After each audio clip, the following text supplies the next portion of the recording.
Hey, Pastor Steve Waldron. I hope you're having a great day or night in Jesus. Thank you so much for being with us. Check out our other videos. We've got a few thousand. Join us daily. Join us here for our church services too. God bless you.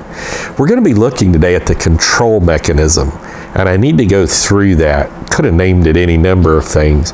It's just something I've noticed, especially in the generation that we live in, because the generation we lived in was prophesied. It said, many shall be offended.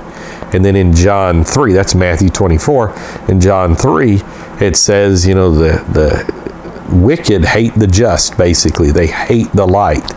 And that's the reason people do not want peaceful coexistence with the light, for the light exposes their evil deeds and all this. And so let's say, you have freedom and a relatively biblical culture, and then because of that freedom, people begin to exercise that freedom outside of the realms of biblicalness and in realms of immorality and all of this type thing.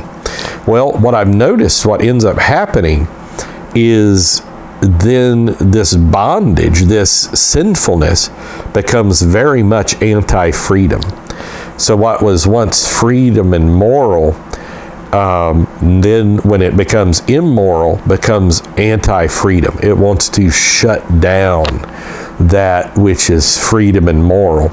And we could see this over and over again. We could name numerous examples, but it's probably not the wisest thing on somebody else's platform, because we want to abide by their rules and regulations, and that's what they say. If I'm going to be on their platform, then we realize it's not a free speech platform per se, then I'm going to abide by their rules and regulations. If I wanted to do other things, I would search out platforms where I would do those other things.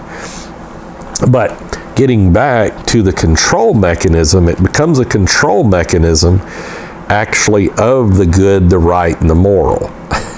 Because then that which is freedom, the freedom to sin, we're not talking about in a biblical sense, free to sin in a biblical sense, but sin in a biblical sense, but the freedom, just human will, human anatomy, this type thing, then becomes antithetical to freedom and morality and becomes a control mechanism for that, as we've already kind of demonstrated in the course of this video.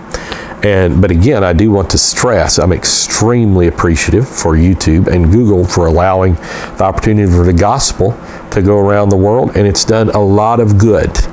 And for that, I'm grateful and appreciative. We have to use it wisely. Paul normally would go preach in synagogues. He did not go preach usually like in the temple of Diana or the many other pagan temples and kick over their idols and say, believe in the one true God.